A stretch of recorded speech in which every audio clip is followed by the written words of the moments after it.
තමන්ගේ අයට ඉරිසියා කරන්නේ තමන්ගේ අය. ඥාතින් ගොඩාක් එක තැන ඉන්නවා කියලා හිතන්න. ඒ ඥාතින්ගෙන් එක්කෙනෙක් තට්ටු දෙකට ගයක් හදනවා. ඔක්කොටම දැනෙනවා ඒක රිදෙනවා. හැබැයි ඔතනින් අලුත් ඉඩම් කෑල්ලක් අරගෙන පිටින් මහත්තයෙක් ඇවිල්ලා ගයක් හදනවා තට්ටු දෙකට. කතා වෙනවා හොඳ පොසත් මිනිස්සෙක්.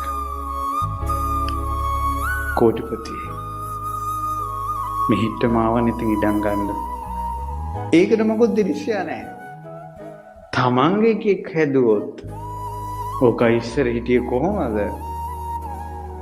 මේ තමයි මේ ඉරිසියාවෙන් අධර්ම රාගයේ විෂම ලෝභයේ සහිතව කෙලිස් වැඩි වෙවි යන සත්වයා තුල බුද්ධ ශාසනය අතුරුදහන් වෙන්න ඔන්න මෙන්න තියෙන කාලේ